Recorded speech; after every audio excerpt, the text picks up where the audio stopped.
So, fun fact about Jaclyn Forbes, for every year that I've known her, she's gotten so drunk on Halloween, she's barely survived. That was a good one, but I don't want to talk about that anymore. Let's roll the intro music.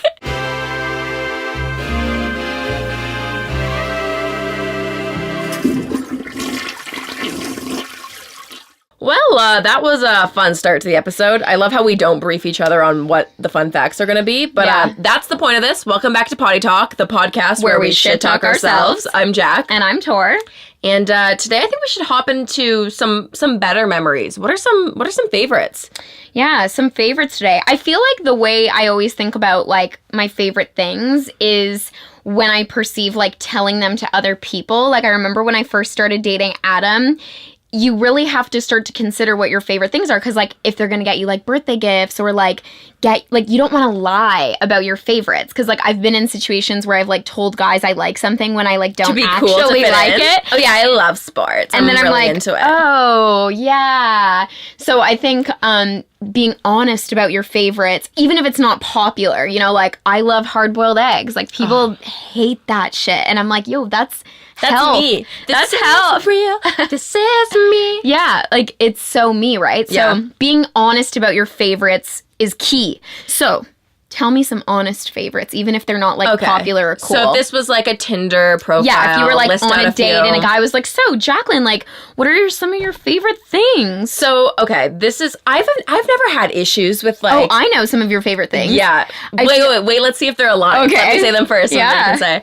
But I know that I'm quirky. I'm a weird girl. I know that I have some more obscure interests. I've always been very confident in the fact that, like, that's just who I am. Yeah. One of my favorite things and my favorite downtime activities is board games and puzzles. Like, I just love that so much. I just don't fuck with puzzles at all. Yeah, she hates them. I literally think it's the most boring activity you could possibly do. Honestly, this past year for my 21st birthday, listen to how crazy we got. I invited some of my friends over and we literally had a puzzle night, and no one was allowed to complain because that was my birthday wish. Whoa. And you all did it. Yeah, I hated the entire evening, but I did it. I love games. I think I like anything that's, like, competitive. Like, I have an obsession with my old Nintendo GameCube, and I love Super Smash Bros. Funny. I was literally what I was thinking was that you're just, like, obsessed with games, like, and just all of that. And, like, if someone's like, do you want to go play, like, hide and go seek tag outside? I'm like, yeah, let's go do it. And I get very intense with all those things. So yeah, that's definitely one thing. I love, like, an activity like that. Right. Okay, another thing. My favorite food is bread, and I always wish it wasn't because it sounds, like, not cool. Like, I wish I could be like, my favorite food is sushi, or, like, which I do like my veggie favorite sushi. Food is sushi. But my favorite, like, if I'm having a rough day, I want comfort. I want my comforting meal. It's a good old slice of bread with some peanut butter on it. I'm like, set. Yeah. And another fun fact about me, some of my favorite things. Oh my God, I'm drawing a blank. Okay, you were saying you had some for me. I was just going to say, like, your organization of, like, products. Like, you have so many products, but you're really, like... See, I feel like I'm a messy person. Like, I'm not dirty, but I'm messy. Yeah, but I'm messier than you are. Most friends. Yeah. Something that I actually learned, I went on a camping trip back in maybe, like, last fall. Yeah. It's my first time ever properly, like, Canadian camping. I went up to Algonquin, which is this beautiful, like, natural... Oasis, yeah. And it was during fall. The leaves were changing, and I went on a portaging trip, which is like a canoe trip where you kind of, you know, canoe and carry your canoe. Again, this was so extra. She tried to get me to go with her, and literally my exact response was, hell no. And yeah, and I realized that's, I think, where I thrive. I didn't shower for a week. I was literally shitting in the woods, which oddly peaceful. Turned out I really liked that. And part of me, I feel like there's such a contrast in who I am. I don't know if you ever feel like you have to, like, put on a front for the world, but part of me feels like I'm, like, this, like, beauty YouTuber, makeup artist person, and I have to, like, be that, or, like, a hosting personality, which is definitely a part of me. And then there's the other part of me that I think really just speaks to me growing up in the country and living not in the city, where I just, like, love the outdoorsiness and, like, activities and getting dirty, and they're complete opposites, but... No, I might just have multiple personalities at this point. Yeah, so I'm naturally fabulous in all walks of life. I definitely more of a glamping kind of girl. Yeah, like, I don't think you could even pay me to go on that trip. Like, you would have hated it. Like, the idea of literally squatting and shitting in the woods, to me, sounds like archaic It was and crazy. beautiful. We saw like moose and it was so good. I don't What are your favorite things? know. Not that. Okay, list me out your Tinder profile. I mean, Sorry, Adam. I would say, like, I love my, like, activities that I love to do. I love to go see movies, like, love a movie theater. Love to go, like, you know, get my popcorn and see, like, a new flick. That's, like, my perfect date night. And that is not my perfect date night because you know my issues with movies. Yeah, you don't like blue lighting or something. It's so not Guys, normal. I have an issue. I can't. She's like, it's very blue. I'm like, what? That has nothing to do with the film. I do like going to see movies if it's a movie I'm very excited about, but there's a lot of movies that I just know I can't see. Now, I have issues being in like a room or a building that has no windows that's like very blacked out. So a movie theater kind of is like the prime place that I don't want to be. Yeah. And if the movie is more leaning to the cool side in terms of temperature of color, I know this sounds crazy, but just stay with me. It makes me feel like suffocated. I can't even explain it. So that's normally, if we're going to generalize movies, that's more like action movies tend to be more in the blue scale of things, a bit cooler, sci-fi, things that are a bit more cool in color and visually are a bit on the blue side.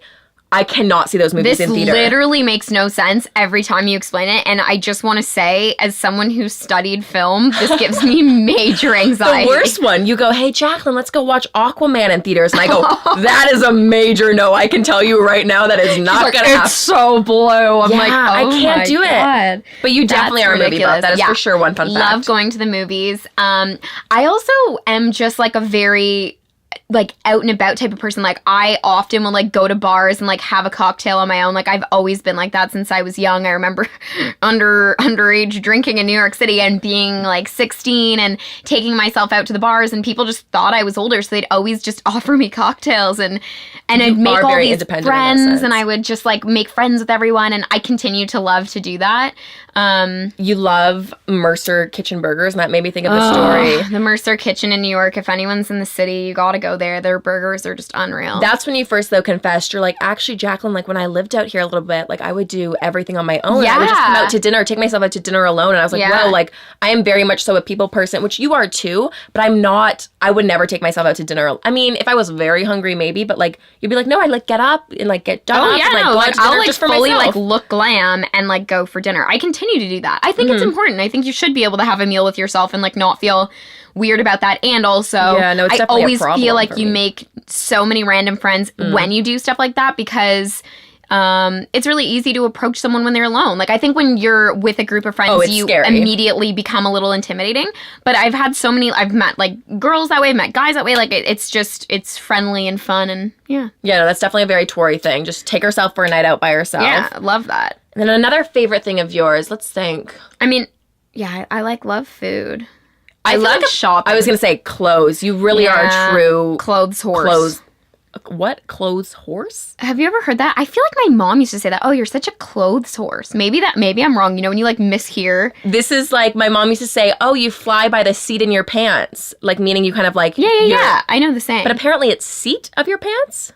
Or maybe I'm seed. I thought it was you fly by the seat of your pant, but it's seat. Like there's you're so many little sayings like that where I misheard. It's like, what's the one? Oh, throw under the bus? Yeah. I just think it was thrown under the bust. Like you know, like a bust in like a museum. Yeah. I thought it was thrown under the bus. That's a little off because bus is pretty obvious. But that doesn't make any sense to me still, though. Thrown under the bus. You're getting thrown under the bus like a bus is literally running you over.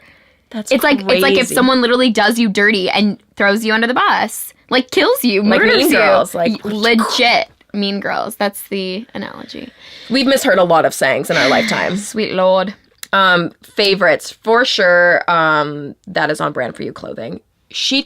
Let's talk about your house reno for a second.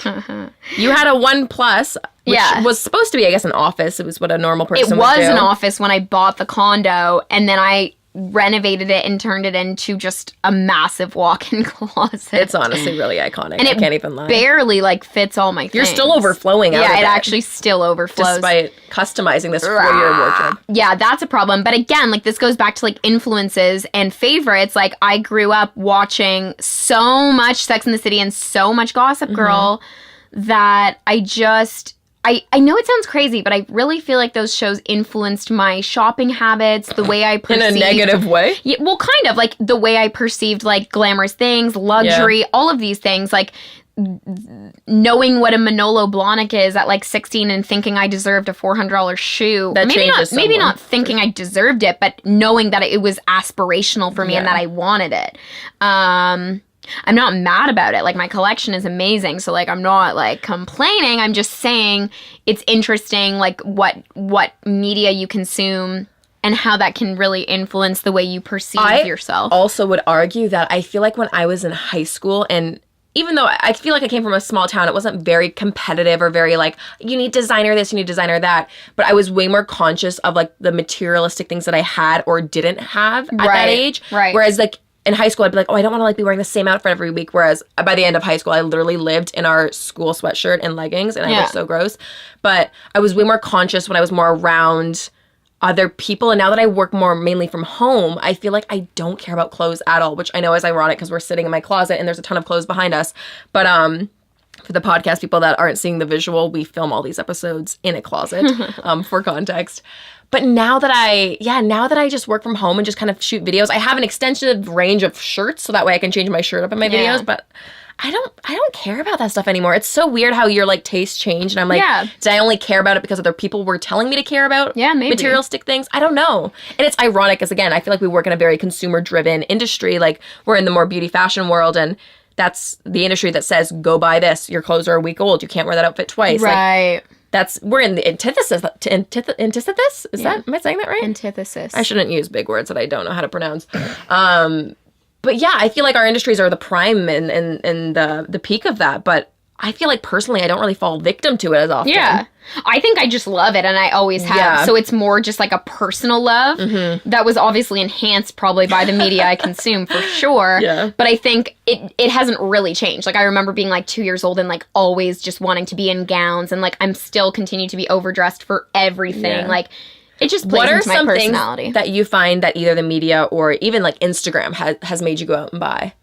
Ooh, that's a good question. For me, it's more makeup things, but I'd be curious to hear your, like, oh, I had to buy this dress because I saw someone wear it. Do you find yourself doing that, even though you're aware of advertising online and how that works? Sometimes. I think, actually, my most recent example would be, like, H&M launched this new collab with a designer, and I won't say his name because I honestly don't remember it. I thought you were going to say, because I hate him. No. And his clothes were awful. But it was cool because it was, like, H&M, which is obviously, like, you know, more of a fast fashion brand, collaborating with this high-end designer, and they created these, like, beautiful dresses, and actually Kendall Jenner modeled one in France, like, on one of the red carpets. Oh. And I saw it and I was like, damn, like, and I looked at the price and it was only like $300 or something on the H&M website.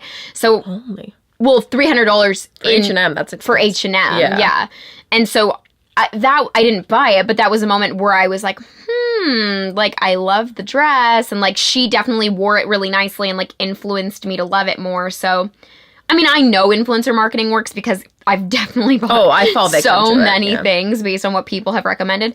And I will say, for the most part, like, I'm always quite satisfied with it. So, yeah. You want to know what my problem is in terms of, say, makeup? If I'm watching videos, whether it be from, like, the actual, like, company that's putting out the product, or from other makeup artists, or really just whatever beauty influencer I'm watching, if they do a makeup tutorial and I see, like, the whole transformation from, like, looking like I am right now with no makeup on, looking like dead, and then going to their finished look, I'm like, wow, I need to buy all of those products. Like, look at the transformation. But me not taking into account that human was beautiful, or they're working on a model. Right. And even though I understand that I am a makeup artist, I went to school for it, I still, in my brain, for some reason, correlate, like, oh, well, now they look stunning and their features are enhanced.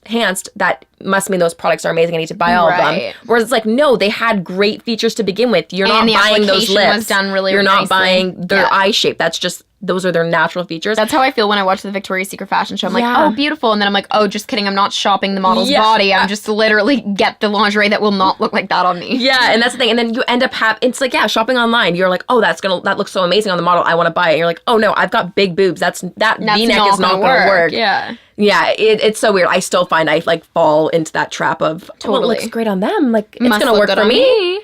What about things you hate? Do you have things like... I hate a lot of things. Oh, I agree. Retweet. I definitely have a lot of, like, pet peeves. I don't know. trying to think of it's hard when you get put on the spot. You're like, I don't know what I hate. Hate everything. You want to know what? Okay, sometimes I actually feel like I don't want to talk about pet peeves because then it makes people listening more conscious of it. So let me give you an example. I remember I was watching a YouTube video. I must have been like 12. And this girl was talking about all of her pet peeves. And she goes, one of my major pet peeves is people chewing. And I remember listening. I'm like, oh, that's so weird. That's something I don't even pay attention to. And she goes, like, when people are eating or if they're chewing gum, like, I hate it so much. Hearing, like, the clicking of their teeth. And, I know a lot of people that hate that. No, but listen to this. So at the time, I'm like, that's so dumb. I don't get that.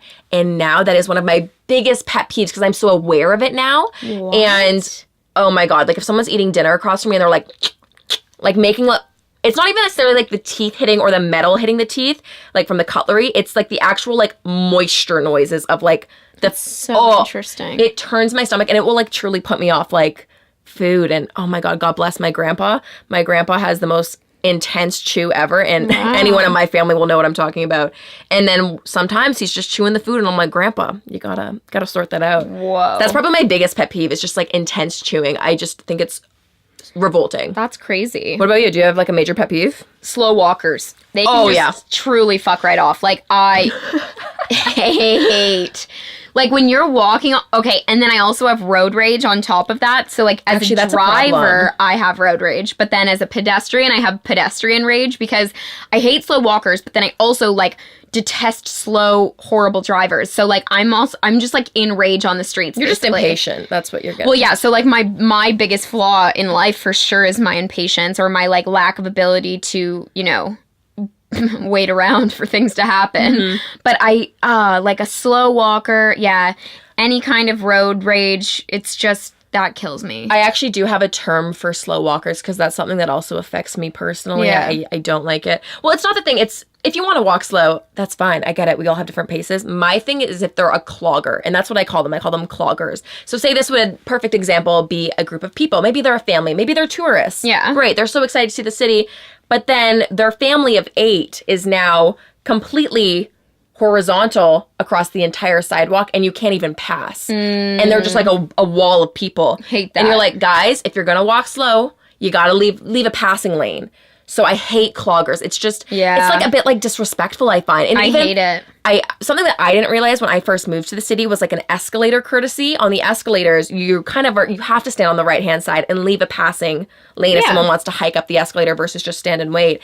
And I didn't realize that at first, but now being in the city, like that is totally the norm. And now when people don't do it, and I know it's out of them just not knowing, like they just don't get that that's what you have to do. They just like don't move. And then they're just clogging and you're like, this 20 seconds is going to kill me if I have to stand here behind this person. And in hindsight, it's so dumb. I should just, again, be patient. But cloggers drive me nuts. I can't. I should actually couple this with the fact that I literally just hate every single person at the airport security line. Prepare yourselves. Like, you know you're going through security. Like, you know you have to take your laptop out. Like, I don't understand that practice of just truly not being organized to any degree and, like, flopping all over the place when you get to the security line. I mean, you have people like us who I understand, like, we do travel a lot. We have things for work. We're on the road. But, you learn etiquette as you go. So, like, I'll give people a break for the most part. But, like, come on, people. Like, be better. There is definitely a standard. If you're a human existing in the world, like, there's some, like, formal etiquette that... Then I'm actually going to snowball on top of this idea even further because I also hate people. This is just a whole episode of us just yelling at people. But things I dislike. I don't like when people litter, and I don't like when people specifically litter cigarette butts. Yeah. That, to me, is, like, also a huge pet peeve. It's just unacceptable. It happens all the time. I'm driving, and I see people, like, flick them out the window, and I think to myself, you are the reason that we will all be imploding on this earth. Like, truly. Well, sticking to that kind of idea of, like, waste, like, if I see someone litter, I'm like, yo, it is 2019. Like, that behavior is just, I don't know. Uncalled for. Yeah, and... ridiculous. But for me, what I actually hate is food waste. I don't know why that drives me so much. Maybe it's just because I don't know, I'm just aware of it. And also, like, I think there's a statistic, something along the fact of, like, 2/3 of all of the food we produce ends up in the garbage. Yeah. Which is crazy. Yeah, that's That so is, like, sad. astronomical, insane. But you see it all the time, whether it's, like, a restaurant. And I'm not saying, of course, there's going to be instances when you don't eat all your food and whatever, it's not going to hold and last to the next day. But, like, my brother, Harrison, I'm so sorry, I'm going to put you on blast here for a second. My brother is, like, the king of this. And back when he lived at home, I used to yell at him all the time for this. He would just throw out food. He'd, like, take a bite and be like, oh, I don't really feel like it anymore. And, like, what? He, like, and just throw out the whole meal. And I'm like, just, like, wrap up the sandwich and eat it. And he goes, oh, no, I'm just, like, over it now. I'm like, I don't care if you're over it. You're throwing out money and food. And, like, it drives me nuts. And yeah. so that's I think one you thing. become a lot more aware of that when you, like, start buying all your food on your own budget. Sure. Like, maybe now he'll be more conscious of it because now I'm like, yeah, That like was $3 yeah, like Adam and I will be like, yo, like we spent all this money on dinner. We obviously have to take it home and turn it into another meal. So. Yeah. Yeah. Ugh, that drives me nuts. I'm trying to think, what are other good pet peeves? Do you have any, like, makeup pet peeves or, like, fashion pet peeves more, like, related to that industry? Yeah, I feel like I do. I really don't like, I don't like when people's nails are really gross. That kind of freaks me out. These are just hygiene things.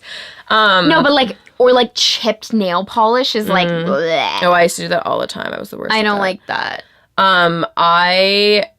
This is, like... I also don't like too much of the overlined lip. Like, I love it, but just, like, there's a line, and I feel like I don't like that the huge lip has, like, become this, you know... It is a thing of the time. Yeah, currently, and it's such a moment in time, and, like, that is not always going to be the version of pretty. Like, there was a time when, like, thin lips in the 20s were, with, like, a little heart shape. With the little heart, like, it's changing all the time, so I think to like alter your shapes. natural... Yeah, like, to alter your natural... lip just for the trend of it gives me major anxiety. I don't know. I see both sides. Part of me, like, just... But I think there's a difference between, like, knowing you've always wanted bigger lips and doing it for your own personal, like, you know... Are you talking about overlining lips or, like, full out, like, injections? No, injections. Oh, okay.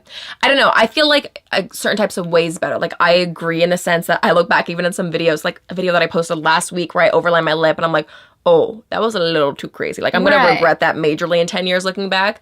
But what I was going to kind of go along with in terms of, like, pet peeves is I hate when people say that, like, makeup has to be a certain way. When people are like, oh, this girl's wearing too much, like, contour. Like, I wish she could be more natural and embrace herself. Like, I hate when people talk like that. I'm like, just because someone's wearing makeup, it doesn't mean that they're hiding anything or, like, lacking confidence. Like, I hate that whole negative connotation around makeup in that sense. And again, maybe because it's a lot of, like, expression of self. Like, you can do whatever. Like, you should be able to do whatever. Don't you tell want. a girl she can't or can wear makeup. Or, like, the whole thing when people are like, oh, whoa, look at that girl. Take her swimming on the first date. You'll see someone completely different. And it's like, oh, that's isn't that joke so old? Like, I hate that whole negative joke. Stigma around makeup in that sense. Also, like, you try to do makeup, boys. Screw you.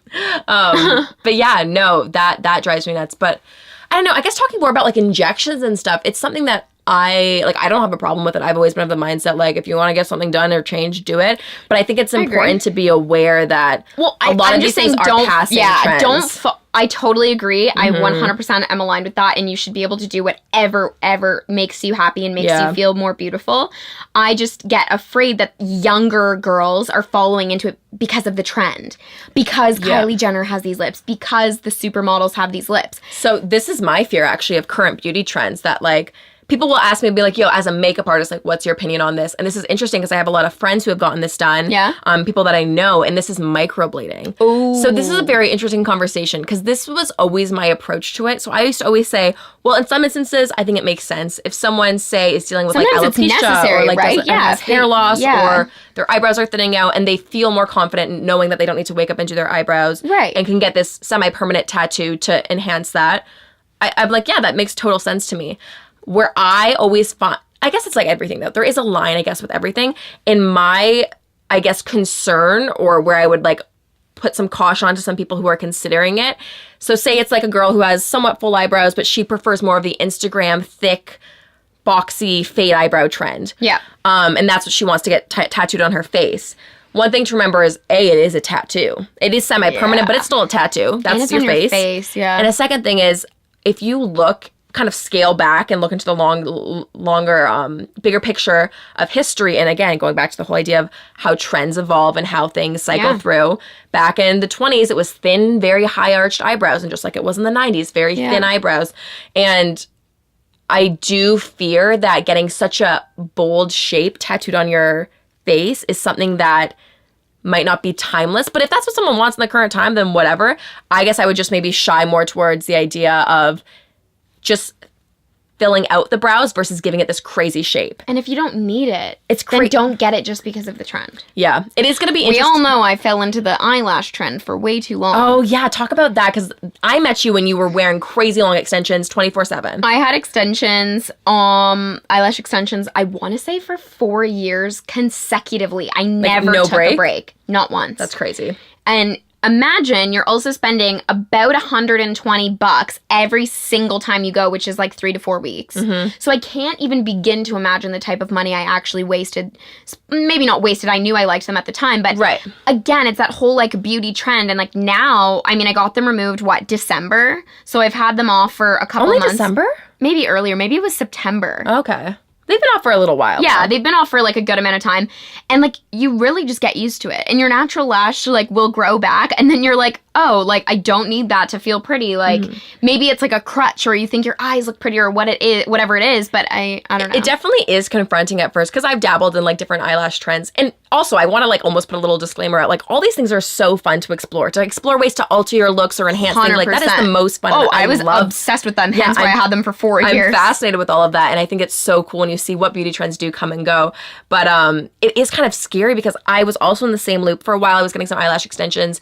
And then when they start to fall out and they come off, you're like, oh my God, I look like pretty. A naked turtle. Like, you look so weird. You feel like you look hideous. And you're not used to seeing your face without that on there. So you're like, okay, I'm just gonna get them done again. Yeah. And it does kind of become a cycle. Yeah. But now that they're off. Even with like hair removal. Like I have friends who have gotten like Brazilian full laser removal. And then I always think, but what if the hair becomes fashionable again? Like it's all of these same things. Like the permanence of the procedures is kind of what freaks me out. Same. But then this is also to play devil's advocate, because I'm like very on the fence about all of these ideas.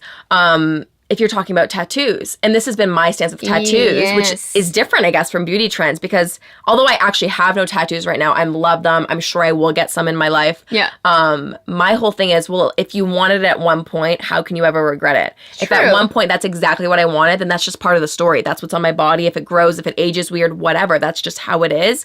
So part of me also wants to say, like, life could end tomorrow. If you want to get like those crazy big eyebrows tattooed on you, do it. If you want to go get this tattoo, if you want to get like lip injections, like part of me is like, do it. But also I guess there is an awareness in being conscious that like it's not an addiction, or that it's not like, or that you're not doing it for the wrong reasons. Exactly. And I think that's... don't put a bumper sticker on a Bentley. As always Kim go back to Kardashian. Kim. Yeah. She really taught me well. What are your thoughts on tattoos? I mean, obviously I know you don't have any, well, but... I appreciate them on other people. I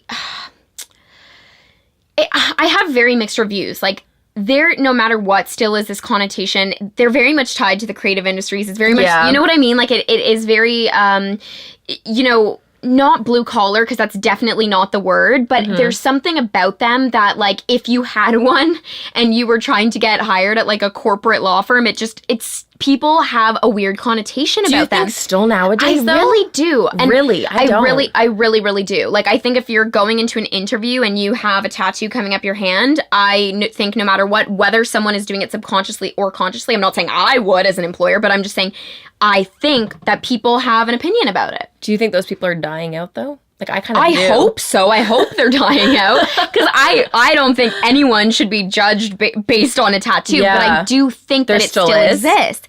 And in our world, television world, that creates work for people. Like, if you have a visible tattoo and you're filming every day, that means someone has to cover it up every day. Even you as a makeup artist, you know that tattoos can be very frustrating when you're on a set day in and day out playing a character where maybe the tattoo doesn't match the character. So you have to be covering it up. And that creates work for people. And I actually know actors who have had like big tattoos who have actually not booked roles because really, like a big one, like that can be very limiting. No, that's so true. I think there's both sides, because then I also love the idea of like really nice fine line tattoos, and I think they're beautiful. And I don't know, I have very mixed reviews. It is so interesting, because I think we are at that generation like where it's like that pivotal switch where like we question, I guess, tradition or what is the social norm. Yeah, and I love that about our generation, is that because we're saying I should still be able to be a lawyer if I have a tattoo coming up my arm. Like, that has nothing to do. Face tats like Post Malone. Like, why can I not be hired? Yeah, I agree.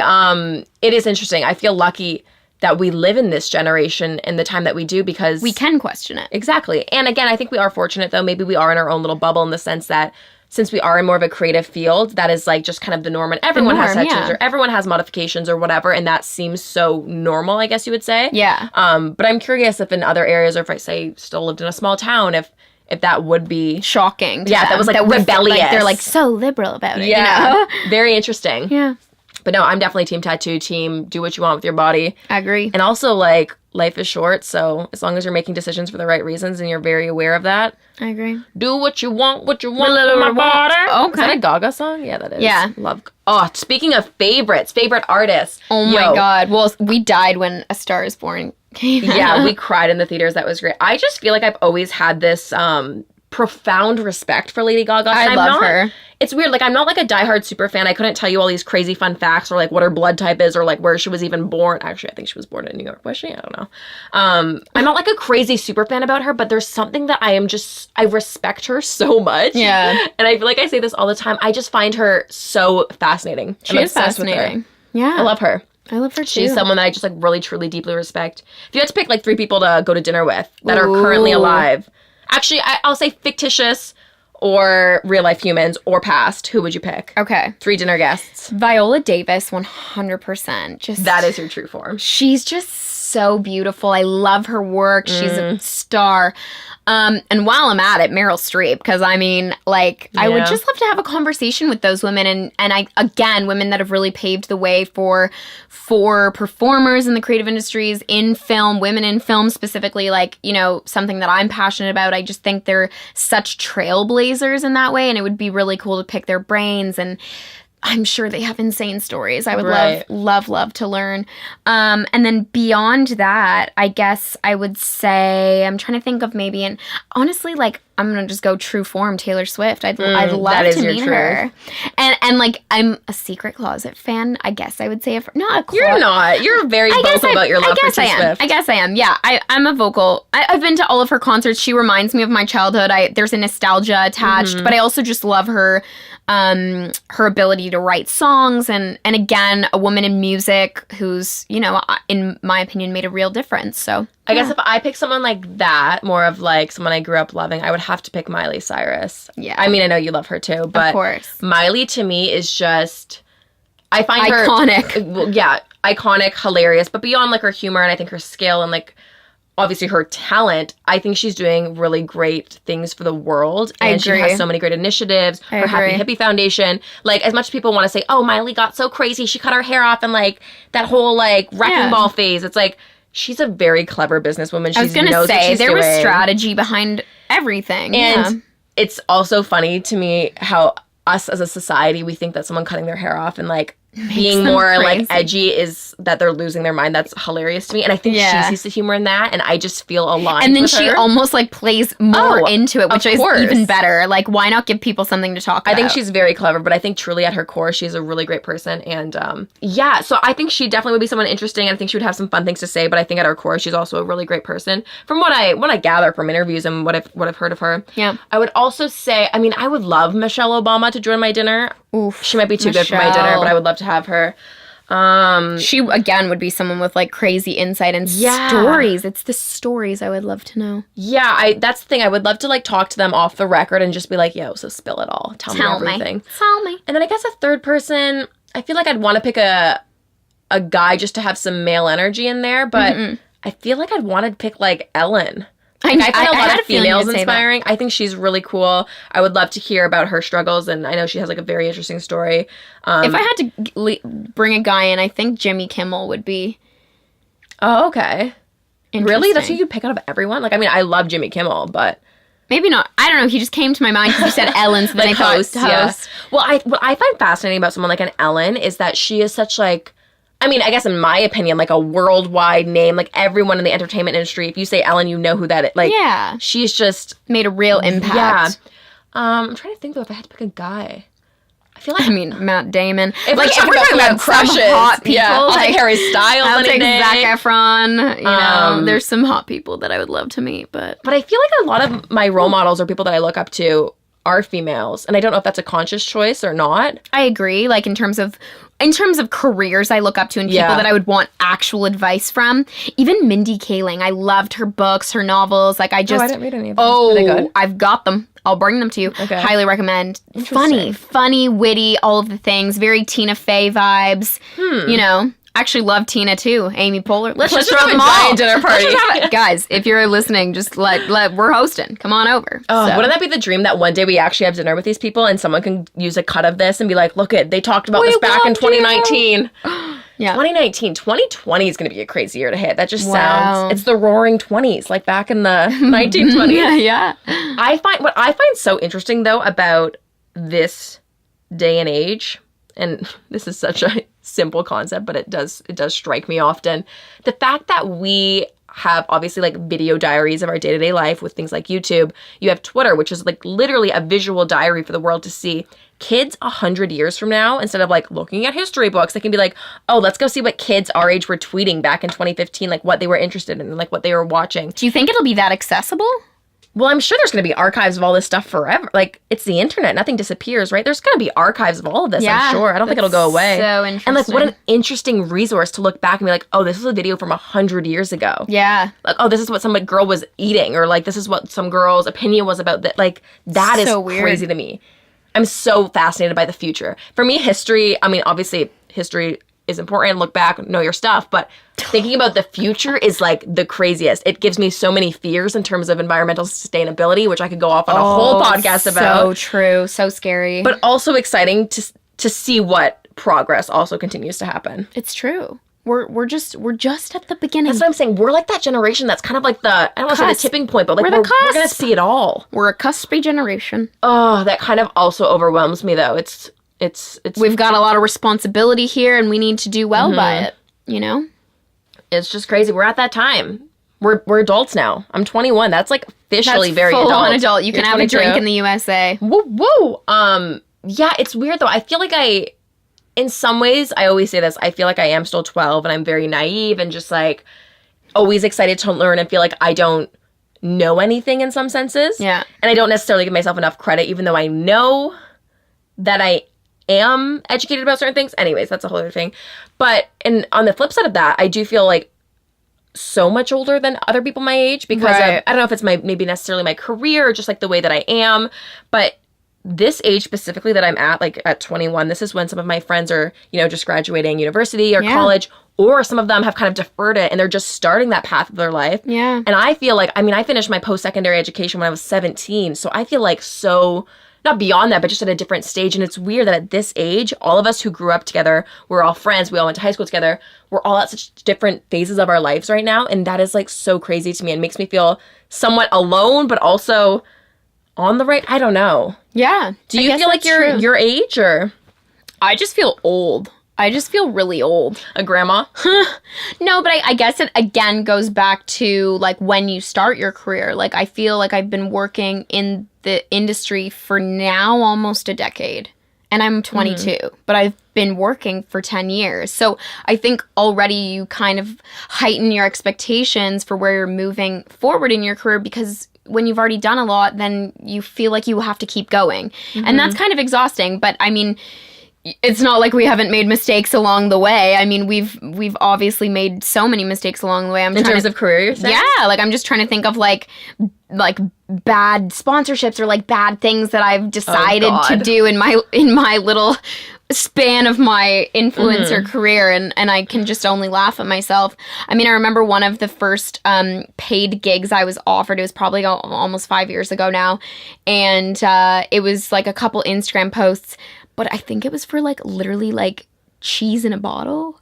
Wait, like I'm spray literally cheese? Not kidding. Yeah, like cheese in a bottle. Is this post still up or is it archived? I'm sure I deleted it now. It's deleted because I was so embarrassed by it. But too funny. It's like me holding a plate of cheese in a bottle. So like, don't feel bad, kids, if you've made mistakes along the way because yeah, I definitely have my fair share of things that I look back, like when I started YouTube when I didn't really understand the industry as well, and I was truly just like a kid making videos online. I remember the first time I must have been 17, and a company reached out. They're like, "We want to send you a lipstick," and I was like, "Oh, like I'll do a whole video on it. I'll do a whole thing," and like so over delivered. It's like they just were sending me a free lipstick, which of course is very generous, but in hindsight now, understanding how PR works and how that's kind of the hook, like they're trying to get you to talk about things for free by saying, oh, we'll give you this free shiny thing, like make a whole video. I had no concept of understanding my value at the beginning. Right. And I would like, I'm such a people pleaser. I'm like teacher's pet kind of like, I want to make everyone happy. And I would be like, yeah, I'll do this. And I was continually not putting any value on my work. And again, it's one of those things when it's creative and you enjoy it, you're like, well, I don't need to be getting paid for it. It's fun. Yeah. But I think finding that line of, oh, no, this is my worth. This is of value. There needs to be some type of exchange. But again, those things I feel like all help you figure out your strategy and how. What's next? Yeah. But in terms of bad sponsorships, you can look back on my channel. I've done them. I've been there. Same. I'm trying to think of like a horrible one that I would be like embarrassed by. I mean, the cheese in a bottle. The cheese in a bottle might take the cake. That's such an interesting concept. Do you think you converted any customers with that? Has people buying? Honestly, I don't know. Torri Webster used cheese in a bottle. Comment below if you've ever bought cheese in a bottle because I influenced you to buy it. That's so funny. It was years ago, but you never know. That is truly iconic. Well, now we're a lot more strategic and you have to learn as you go, and that's what mistakes are for, and failure is good. And I think it's interesting because there are a lot of misconceptions about, I think, maybe people in this industry or even with what we do. Like, I know I kind of have this like daunting fear, and this might just be more of like an internal insecurity that I have about all of this, but I always imagined that people don't take me seriously because of my job, which is not true. Like, no one's ever told me that. But I'm always like, oh, people must like kind of like be thinking in the back of their mind, oh, this girl, she just does like little makeup videos online. Like, she has no real skills. She's not good at anything. She's like so naive or so full of herself. And I always feel like I have to overcompensate and be like, no, I swear I'm not like vain and like over like into myself or like obsessed and narcissistic. Like, I don't know. And I put all these weird external things that no one is telling me onto myself. But I don't know if that's just the nature of this industry or just, like me just being... We're also just our own biggest critics, that's right? True. So it's really like easy for you to look in and be like, oh my God. But then obviously as a friend or even a peer, I'm not sitting here being like, oh, Jaclyn did this sponsored video that, like no one is looking as deeply into it as you are. Well, that's the confronting truth, is that no one actually cares about you. And I don't mean that in like, you should be depressed or all alone in this world, but nobody cares about you as much as you think they 100%. No one gives a crap. And that's freeing, but also daunting. Yeah. Do you have any like insecurities or like any misconceptions that you feel like people have about you just because of what you portray online? I feel like maybe, one of the insecurities would be that people always ask about my acting career. Like, that's obviously, I'm sure, why a lot of people had found me initially online. Oh, okay. So I think that continues to be like a big conversation. Like, oh, what are you working on next? And it's always like, what's next? What's next? Which I just think is a really horrible question to ask people, because if people are working on things, they will share. Yeah, and I think to like put that pressure on people to be like, oh, what are you doing? Like, what's next for you? What's your future? It's like what when is you your graduate truth? school. It's like, oh, so what jobs are you going to do? Totally. It's like, that's just the most like stressful thing. Give people a break to breathe and figure out their truth on their own. But also, I don't mind the pressure, because I also think it encourages me to continue to work harder and inspire the people that are following me in new ways. So, it's a little twofold there. It's a fine line. It's what you always talk about. You, I think, are actually really good at it in terms of like, you are very good at finding balance in your life. And that, I think, is like truly the epitome of everything, whether it be career, work-life balance, mental health, all of that. Relationships, like, stability and balance is so important. Totally. And I think you really thrive at that. That's something I don't. I'm very aware that I'm not good at balance. I am so extreme. I'm either like super busy or not busy, or I'm super happy or like super down in the dumps. Yeah. And finding that middle ground is something that I struggle with. How do you feel like you stay so level and like consistent? It's funny, I don't know if it's like inherent in my personality, because I've always kind of felt that way. Like, in a sense that I manage, I'm very good at time management, which I think plays into it, because not feeling overwhelmed means that you're giving yourself enough time to live through moments, right? Yeah, that's true. So being prepared for things can really help with feeling balanced, because you're not feeling the rushes, and then you're also not feeling the dull moments, because you're always working towards the next thing, which was a huge part of why I did so well, I think, in university, was because that's all it was managing my time and making sure that I was doing things in line with not only my assignments, but then also, playing into my job as like an influencer and making money on the side. And I wouldn't have been able to do all of it at once if I wasn't managing my time and on top properly. of that, like beyond school, I would say, and work, like you had a really good healthy balance of social life, relationship. I mean, I love a party. If you know me, you know I am the leader of the pack when it comes to partying. So I just really believe, like, you know, have a salad one day and have a bottle of wine the next, and see your friends because friends matter, and invest your time in relationships because relationships matter. And I think when people go too far left and only care about their career, they're losing out on a lot of fun, like, moments and memories. And sometimes it can get hard. I'm not saying it's like perfect. I just think I prioritize the things that are important to me, and that means family, friends, my relationship with Adam, and my work. And, like, you can just do it. You just have to time manage. That's what I think is so hard about nowadays, though, because everyone is like,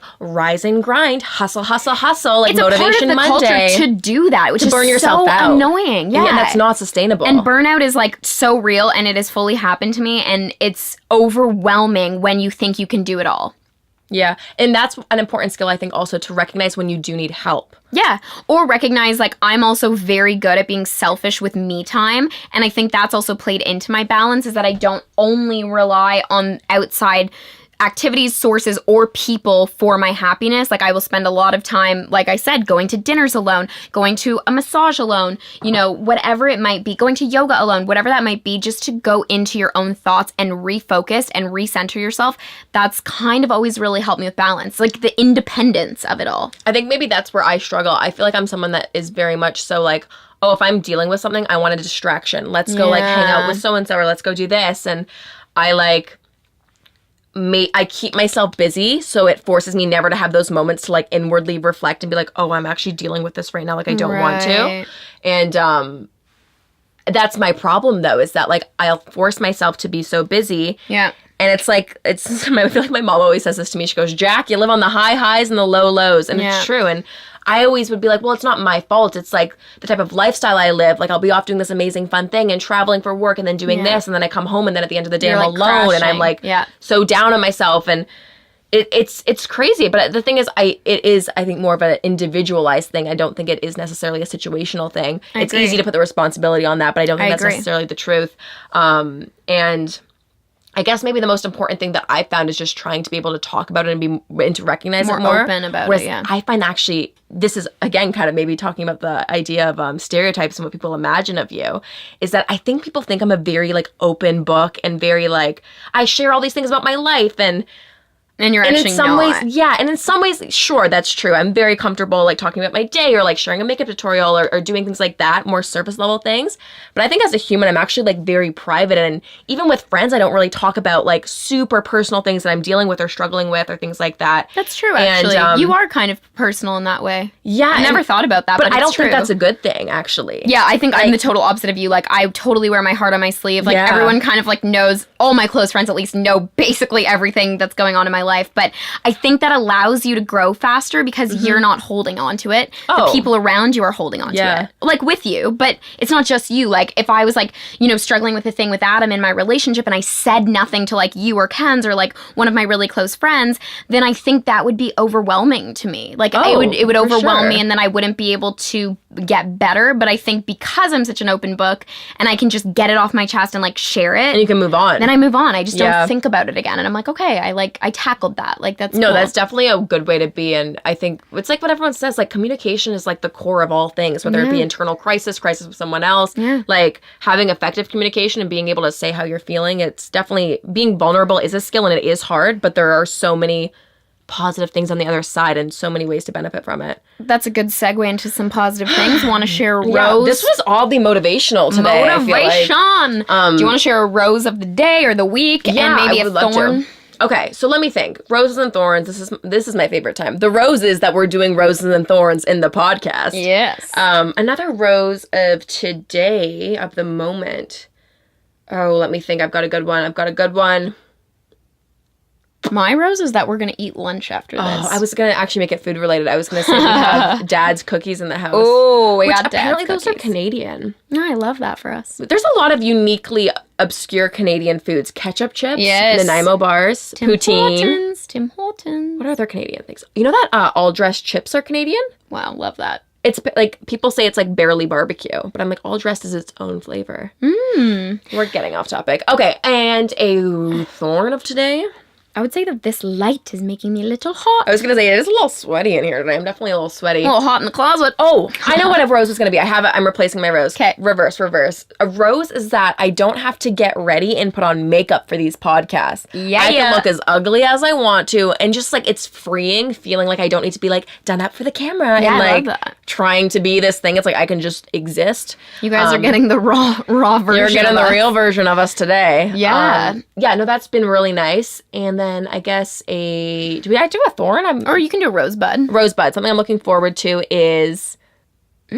Oh, you know what? I'm actually working on like a bit of a video right now that's been kind of sitting in the archives. And today it's finally going to get finished. Like, I have some time today to work on it. Fabulous. So that'll feel good to get that satisfied and all tied up. Love it. What about you? What are your roses and thorns? A rose will be, I'm shooting this young girl's headshot today, and I remember shooting my first headshots. She really wants to get into acting, and it's a friend of my dad's, and I just like remember being 14 and doing that. So I'm excited to like help her and like, you know, go through that process with her and just like be a helping hand. That's nice that you're helping her on Yeah. that. That's really sweet.